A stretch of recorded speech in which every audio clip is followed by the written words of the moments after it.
boundary of Kiambu and Nyandarua in 1952, and that tells you that my background, my early years were the years of Mau Mau.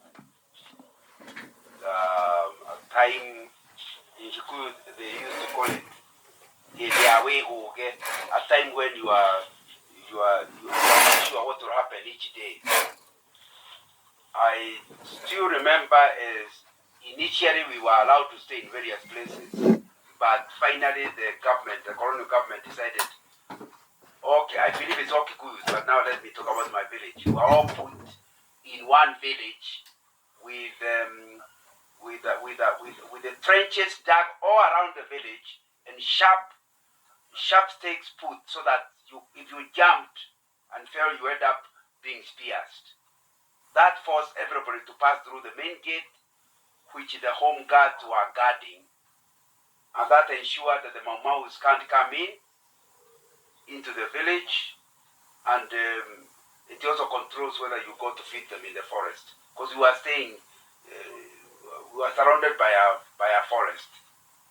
So that's what I remember of the 1950s.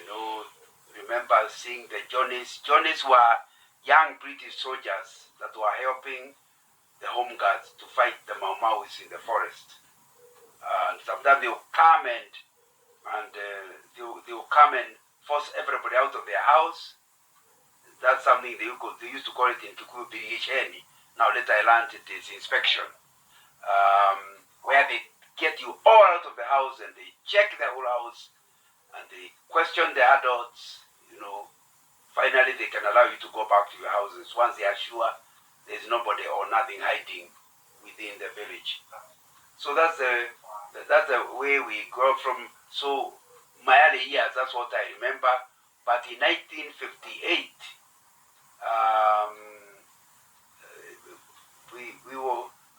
I was allowed to go to school, and although it was the same big school, those of us who were young were going to a kind of a nursery school, but it was not called nursery school. In fact, you used to be called 1 year young or standard one for the foolish ones. I don't know why they use such terms. But obviously it was a way of starting off. So we didn't have anything to write. You used to be go outside and clear a place. The teacher tells you how to write a 1, then you write it on the ground. 2, then you write it on the ground. Once he realized you know a little more, he would then allow you to move to ask your parent to buy you a slate, a blackboard, which is a small thing a child can carry. And so we used to write with a chalk on the blackboard. And you write, all the teacher is writing on his board, you write on your board. Then he comes to check. If it's okay, you wrap it. That's basically how we started school. And it was not a time when you are taking it the serious. You are just enjoying yourself with the children. By the way, that time, there were people still in Kikuland who are not wearing other than shuka, a sheet. Boys would wear just a sheet. And by and large, what people see in the Maasai is how the Kikuyus look like. And even us now who started wearing modern clothes, it was a shirt. You wore a long shirt with no trouser. But now, when you went to school, the teacher insisted you must wear a trouser, which sounded like a punishment. So on your way home, you remove the trouser and carry it on your shoulder as you run back home. That gives you my kind of beginning. Those days, schools were not owned by the government. Schools were owned by churches. So whichever denomination came to your area, you automatically became a member of it. And the one that came to our village was the Catholic Church. So it meant that in addition to learning how to read and write, we learned the Catholic prayers. And the arrangement was you would learn by the time you reach standard 3, you would be baptized. In standard 4, you would be confirmed. So before you did your common entrance examination, there was a final exam for standard 4s. You could actually graduate in 34 and go and work. You did not have to go. 35 was, schools did not have 35. Only a few schools that were called intermediate school had 35. And it's only for those who had passed well their common entrance examination. Yeah. So the first few years you are in this place learning Catholicism. But that was my background. We were taught that Catholic is the only right church. All the others are protesting. They are just protesting. You have to sympathize with them because they are going to hell. So, and the Catholics are the only ones who will go to heaven. That's how I grew up. That time, and then in terms of family, my mother was there. I was the third born. Many more were born behind me. But since we are not talking about my family, we are talking about me. My father also died early. But let's concentrate on my story. Yeah. By the way, my mother, in 1958, my mother went to the Anglican church that came. An Anglican church came to the village, and she went there, and I sympathized with her because of joining the wrong church. Me, I considered myself a Catholic, since that's what was being taught in school. But come 1963, and I don't know if you have heard of it, there was something called the Million Acres, where one of the commitments of the new Jomo Kenyatta government is that they would take about 1 million acres from the White Highlands and settle the Africans that were landless. Yeah. And we benefited out of that. That's now how we ended up in Kinangop, Javine. And now the school I went to, now we have got an independence in 1963. Now 1964, the school, we moved now to Javine, and the school I got to is an AIM school. What is today called AIC was then called AIM. And that's the one we are going. And again, I told you, schools were owned by the church. It was compulsory to attend Sunday school on Sunday. And if you didn't attend Sunday school on Sundays, Monday, the first thing the headmaster did was to beat all children that were not in the register, who did not appear in Sunday school. So you did not go to church willingly. It was compulsory. And but you know, that's how I got saved. Remember, I'm claiming I'm a Catholic. I don't believe in those things, but I'm listening every Sunday to these sermons about salvation. And the man was an old man.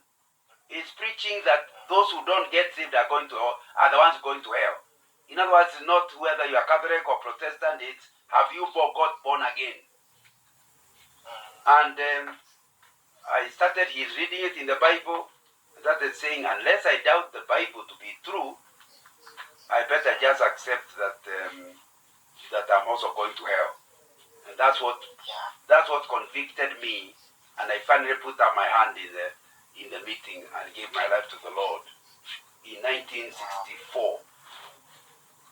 And so I now was born again. There were very few of us in primary school, born again.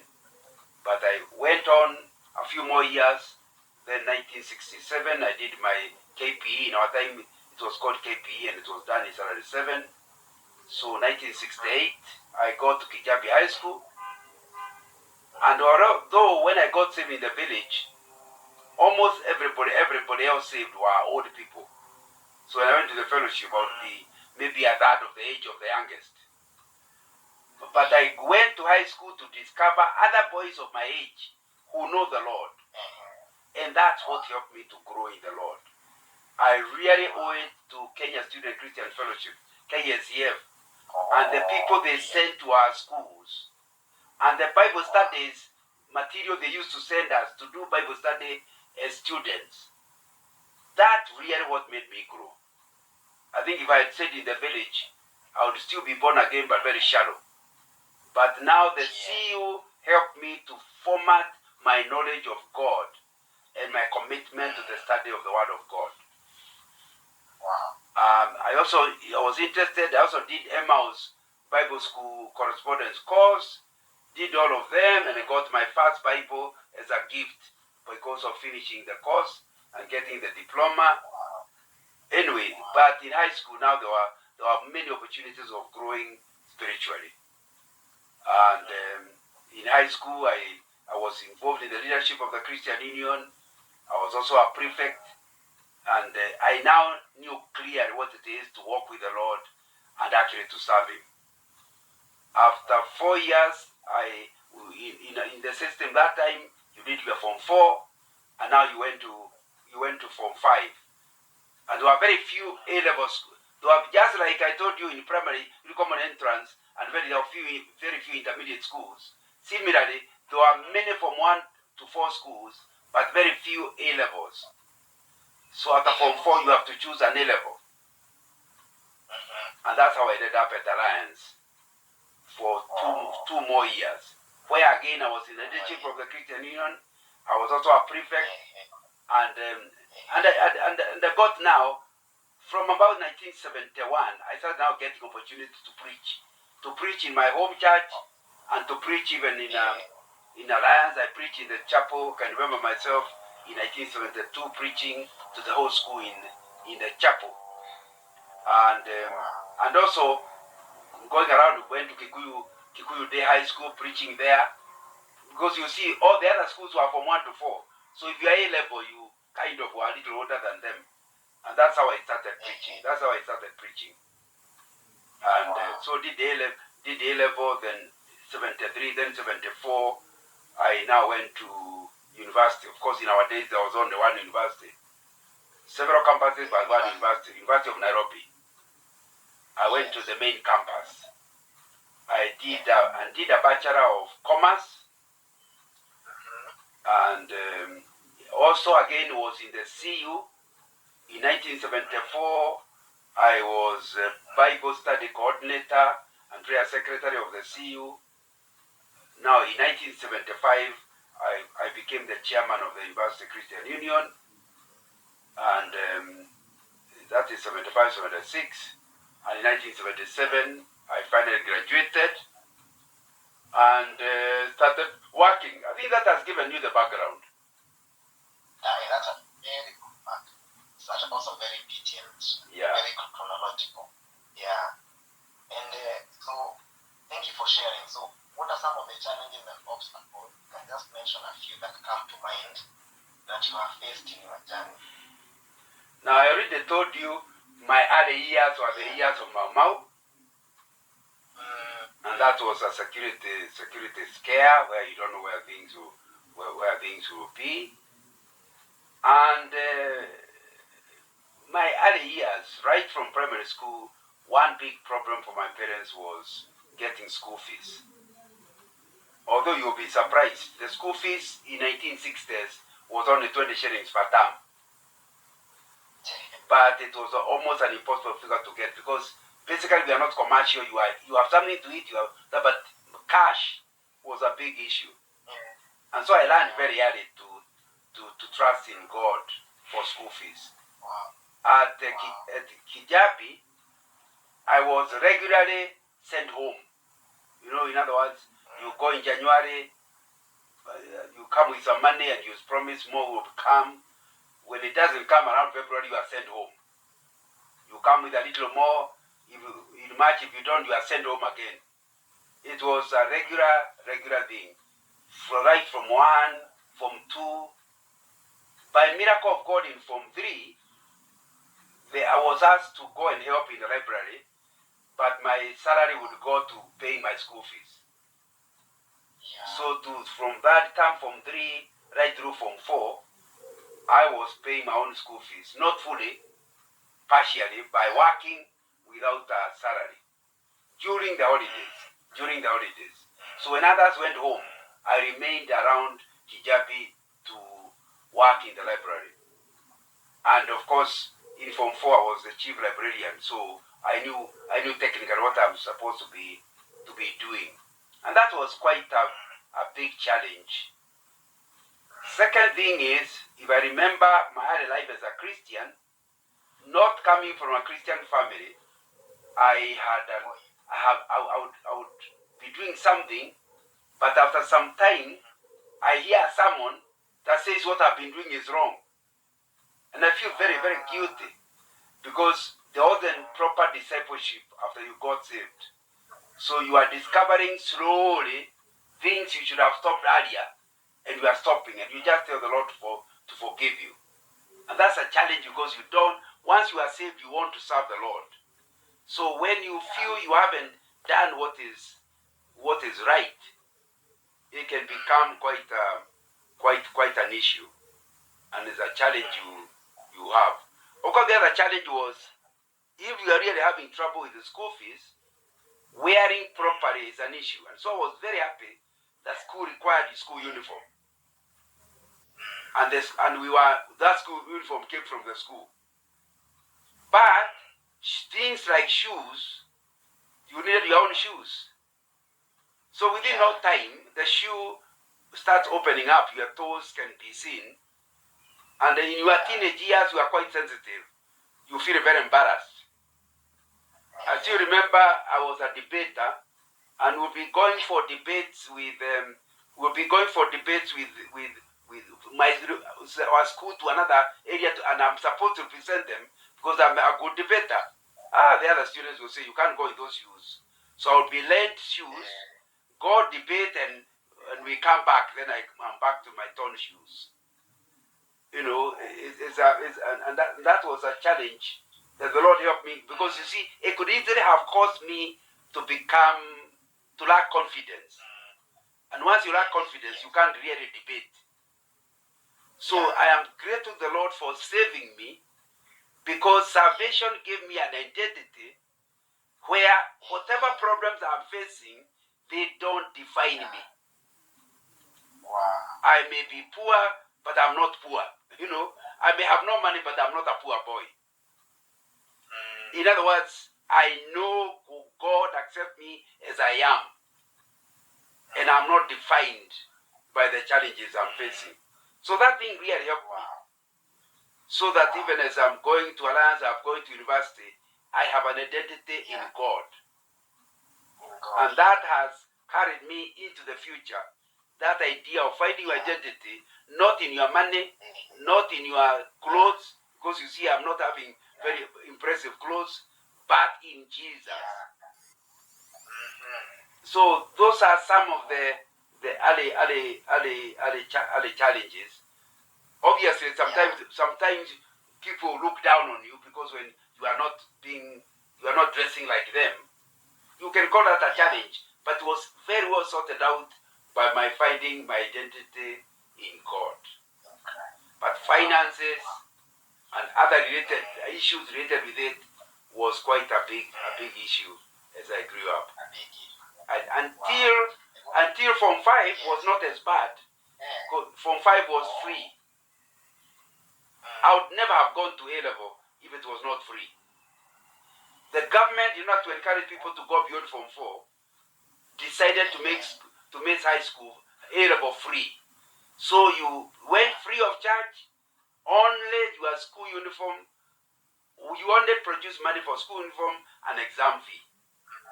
So easy. And then when we went to university, you are actually getting something we call boom, an allowance. Which if you spend well, that issue of whether you come from a rich family or a poor family now died in the university. Yeah. I hope that gives you a bit. Yeah, I mean, you have also shared some of the things that have helped you to overcome that. You have shared your identity in Christ, and also how God has opened up opportunities as you went to Form 5 and in the university. So you have captured what I was to ask concerning how you were able to overcome some of those challenges. Okay, maybe you can speak briefly about your career, because you did your commerce, BSc in commerce. So briefly about employment and Now Now you know it was called BCom. BCom, yeah. Now it has been split into many courses, but it was called Bachelor of Commerce. So whether you become an accountant or a marketer or an insurer or a banker, they were all within the same faculty. And they were all called BCom. So it's the same thing first year. You differed a little in second year, but that year you had a lot of options. Anyway, so when I left, by the grace of God, I got a job with a bank, a development bank called Industrial and Commercial Development Corporation, ICDC. And that's where I first worked in 1977 on the 18th floor of Uchumi House. Yeah, so very interesting experiences, because the first job I did was to deal with the people who are finishing paying their loans, because they were giving development loans.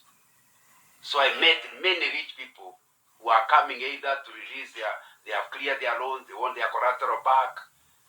And I talked with many people, and many rich people, as I helped them on their accounts.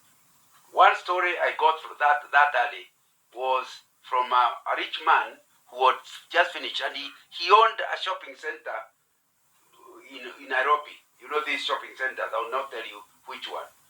And in addition to that, he owned a coffee farm in Ruiru. So you can see he was not an average rich man, a very rich man. And as he is waiting for us to work on his papers, he started engaging us. We are sharing an office, several young men. And he said, young people, are you not proud that you did school? You know me, I didn't do much schooling. We actually almost stopped working, says you. What do you mean? We would like to be rich like you. He said, no. Riches, they have a problem. You know, as you get to my level, it's like you're at the top of a tree. And when you see where you came from down there, you are always afraid of falling back there. So you hold tight to the branch. I still remember the story, and we still did not believe him. But he says, you know,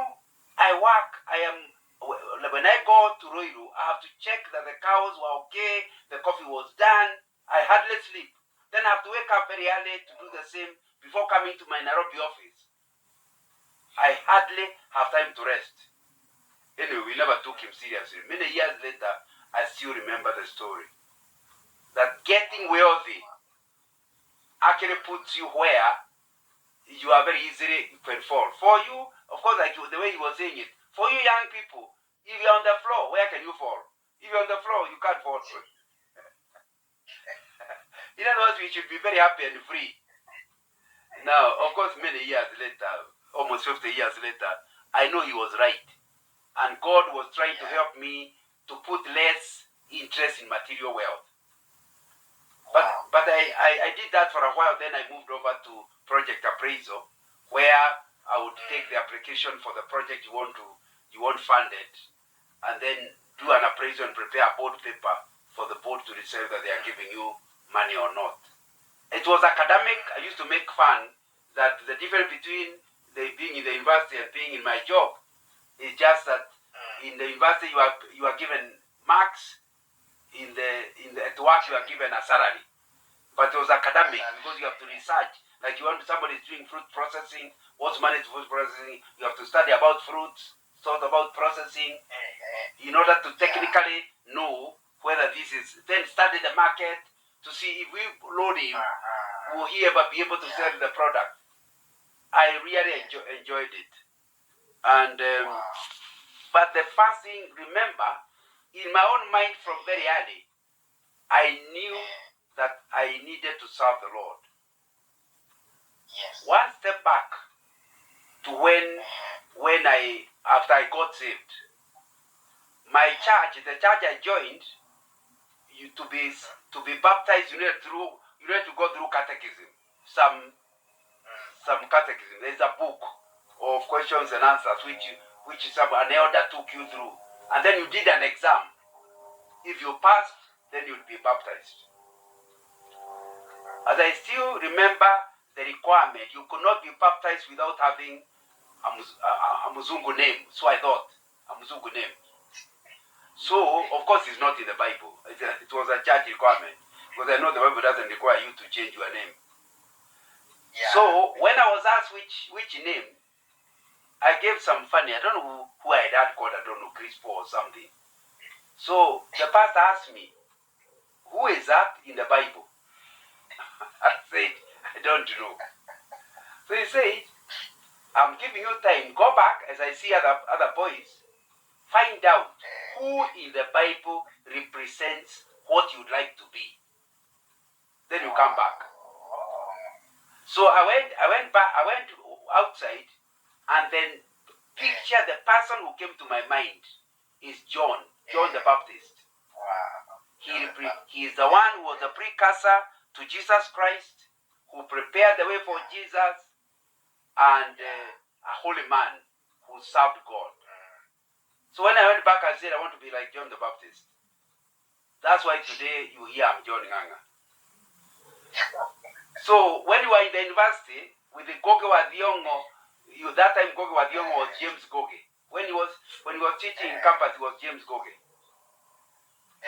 Now that time is the time they started saying, no, how can you be called Wazungu names? Many people changed their names. Mami, I could not change my name because I knew it had a meaning and a reason. So even as I go to the bank, my first thing is, the bank wants me to deal with money. What does God want me to do in this bank?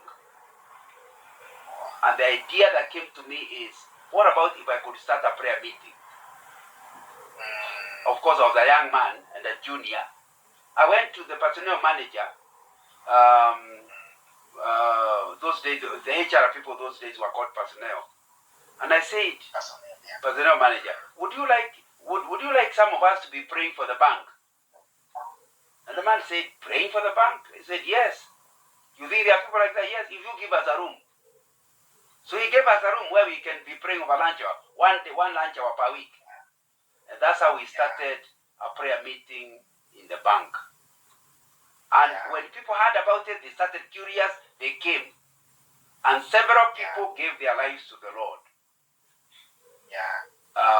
One of those who got saved is the son of Dedan Kimathi, whom I found working in the same bank. And he got interested, came and he gave his life to the Lord.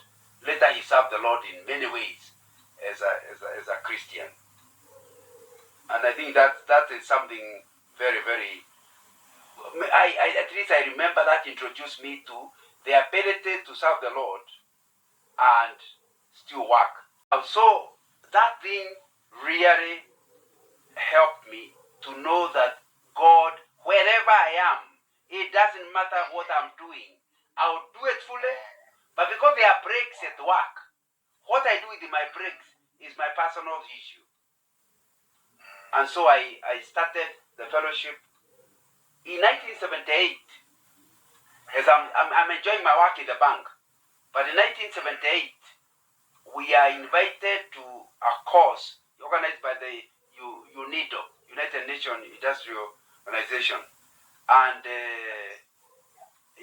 for a month. And they wanted to teach people project appraisal, both some from the private sector, others from government, others from Paracetos. I was from a Paraceto. And so we were in Westlands when Kenyatta died. In fact, the course had been suspended when it was announced that the president has died. We waited to understand what would happen, then we were recalled back and continued. It was a whole month of a course. So, in that 1 month, one of the managers from Shell saw me of course we were together, all of us, we are working. So when we went back, he rang me he rang me in the bank and said, John, I liked your argument I liked your presentations in the course, and I thought you can come and help us. We have a vacancy, and I thought you were the very best person. I said, I'm happy where I am. No, just come, we talk. I was not interested, but in respect, I went to the manager, and he explained what they are doing. I said, I'm not. He said, no. Just here. I think he gave me a paper to apply. Seated in his office. And so later I was invited now for a formal interview, and passed that interview, and finally the final interview was by the CEO himself, because I was joining an executive ranks. And that's how I ended up joining Shell. And basically I was wondering, is this what the Lord wants me to be, to go? So one of the things I told God, if it is you, I did like Gideon. I'll ask them for double my salary, so that way they can leave me alone. If they agree to give me double my salary, I will agree to go. I will believe it is you. So when I now went to meet the personnel manager, he's telling me about medical scheme. Young people don't care about medical scheme. He is talking about all this. So I said, but sir, have I told you the salary I want? I knew my figure, I doubled it, and told him. He just patted me on my shoulder, say, young man, that I can handle. He went on explaining the benefits. So there was no discussion on the salary. Anyway, the following day or 2 days later, I got my letter of appointment with the figure I had asked. So now I knew that. So that's how I moved. Now in 1979, that's how I moved from the bank to work as a business analyst in Shell. And I then stayed in Shell for 30 years. Just about 30 years. That is from 79 to 08. Yeah. And in Shell I did many jobs. I did many different jobs. Of course, in 30 years I did many jobs. I was a business analyst for some time. Then I was in charge of aviation sales other times. I was the regional manager in Kisumu in 1980s. Then I came back, became distribution manager for the whole country. Then I was supplies manager. Anyway, then operations manager, then I retired. For some time, for about 6 years, I came out from the Kenya office and worked in the regional office, looking after 10 countries of Africa in the area of logistics, covering from Mauritius, Madagascar, all the way to Djibouti, Sudan. That gives you, and if you want a little more details on that, because again, the question I answer is, every job I went to, I had to ask. I know what the job description says. Lord, what do you want me to do? In fact, when I went to Shell, that's now 79, initially it was a Mzungu company. I don't know exactly how am I going to serve the Lord with this in a Mzungu atmosphere. And I didn't know, I was a little timid. But I finally realized that they show films in the cinema during lunch hour to entertain the workers. So I went and told the guy showing films, if I got a film of my own, could you show it to the people? I think he grew suspicious I might be wanting to preach, since he knew I'm saved. He was a reactor. One day he told me, bring one. So I went to NCCK Film Library and came with an action film called A Thief in the Night. Of course, once it was advertised, people were very happy to come for the film. Of course, they have no idea it's a Christian film. But when it was finished, the film guy was told, these are the kind of films you should be bringing. So that way it opened the door. Now as a regular, I regularly now got films for my workmates to see of the Badaranchawa, ministering to them without, of course I will not bring a preaching film. It's always action with a message. And after some time, his manager asked, by the way, Nganga, who pays for these films? He said, I pay from my pocket. He said, how can you be sponsoring a multinational? I said, I have not refused money. He said, from now onwards, the company will be paying. Come with the receipt, I'll tell the guy you must be refunded money. So I continue now witnessing to Shell at Shell cost. At the expense? Yes, at the expense. Because I was entertaining their people. And that I did even when I went to the international office. I went from country to country. I always ask myself, what does God want me to do? So I started fellowships in Shell Ethiopia, then started one for Kenyans in Addis Ababa, another one for Kenyans in Kampala, another one for Kenyans in Khartoum. That's what I was doing as I was traveling from country to country. Yeah, I hope that answers your question. That answers you. I mean, you're even giving it pressed down, shaking together, and running over. Okay. The answers are very, very big. Yeah. So now, as we wind up, do you have a Kenyan that inspires you? Now, because you have been here for a long time, you've been around for a long time, but do you have a Kenyan who inspires you most, and why? Because when I answered this question, I thought about you. Yeah, Lincoln told me that you asked to interview me. Yeah, I can tell you about many people whom I admire. I can tell you when I was in Kijabi, our CEO patron was called Rehab. She was then Rehab Kimani. Later she became Rehab Mwangi Mogo. She was a serious Christian, good teacher in mathematics, and I really admired her. And she's the one who used to bring us material from KSF. When I went to Alliance, we had a teacher from called Mr. Stevenson, who was again one of the leaders in KSF. He's a Mzungu from Ireland, and was committed. He's the one who started getting books for me, telling me when I go for holidays, I think there was Christian books, I would sell them in the village, Christian books in the village, as a way of witnessing, and what was not bought, I would return to him. We are still, he's an old man now in Ireland, and the other day we got in touch. He actually got ordained, and when he went back to Britain, and he really helped me in those days. The other one at Alliance was somebody called Williams. Yeah, Mr. Williams was an Englishman, and he was very committed to witnessing. Wow. He is the one who took us as boys and told us in the school van, took us to Central Park, from Alliance to Central Park, and told us to witness to anybody on the, he's seated, in Central Park, people are seated, enjoying themselves. He told us to witness. Initially I thought they might beat us up. He had given us some tracks. So 3 or 4 of us were playing some songs at the cross where the paths are crossing each other, and my job was to give the tracks to people. As I'm timid, as I'm trying, then I realized when I gave the tracks, who are you? Where do you come from? We started talking. Kumbe, they can actually talk to us. That's what helped me to be able to be witnessing, because of the man Williams.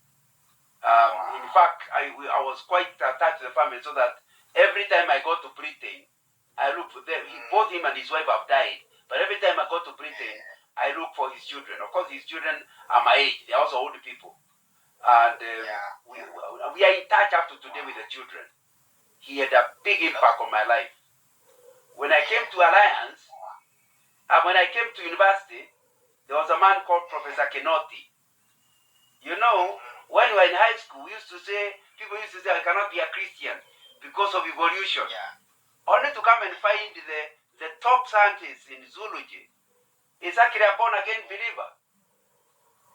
Oh, I remember very early in 1974, we invited him to come and talk about the Bible and science. And it was very clear there is no contradiction between science and the Bible. And I still meet him.